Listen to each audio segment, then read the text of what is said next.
صوركان wuxuu ka mid yahay sawirka maanta igu saameynta badan oo sawiraanta aan isleeyahay in badan ayaan sida u daawanayay oo aan u eegay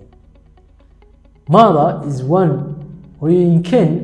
waa kuwa nolosheena nooc kasta ay tahay soo kafaalad qaaday waliba hooyinkeena Soomaaliyeed hooyinka Soomaaliyeed waxay ka mid yihiin hooyinka adduunka ugu wanaagsan ugu adkaysiga badan ugu maskaxda badan waayo صدقي سنة يقدم بي وحي كنا لاين حالة إسكا وح وقفصة ويجي الصوماليين وحي مدور بسوا كرنسي ويران صدح أفر شن يروح كبنا وحي لما أنتوا تكبحنيين يعني دقاليه جوريا وحي سدوا كذا كفارة قالوا إنه وش جوريا وحي سدوا كلا حاين قف جوريا سكة استوي تهاي هو الشيء لما كاكم مشخوصا hooyinka Soomaalidu waxay ahaayeen kuwa inagu barbaariyay diinta wanaagsan ee Islaamka nimcatul Islaam inagu barbaariyay hooyinka Soomaaliyeed oo kuwa mar walba inala jecel inay dhaafno khayrkeena iyo dadka kale ee markaa dhiggeena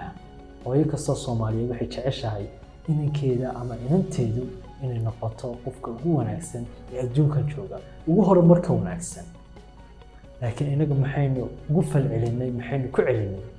waxa suuragal ah iyagoo intaas oo dhan la soo dalaadacayay 30 sano 20 sano inaan hadana iyagii dib ugu celino oo markaa ah inaan maqli weyno inaan waxaan jeclaan sameeyno inaan maaragtay ka duceysan weyno inaan markaa waxay doonayaan u qaban weyno run ahaantii aan ka margooda dhamaanteen aynu duceyno hooyinkan inuu ka dhigo kuwa ugu caafimaadka badan cimrigana Ilaahay u dheereeyo intii hooyeenay dhimatayna Ilaahay u naxariisto jannatul firdawsa Ilaahay subhanahu wa ta'ala u geeyo dhammaan hooyinka Soomaaliyeed hooyinka Soomaaliyeed wax kasta markaa ay adduunka dhibeen markaa inaga daraadin u mareen in ka badan oo markaa farxad iyo wanaag ah Ilaahay subhanahu wa ta'ala intii nool yihiin ha siiyo markay dhintaana jannatul firdawsa Ilaahay subhanahu wa ta'ala ha ugu deeqo jannooyinkiisa kuwa ugu wanaagsan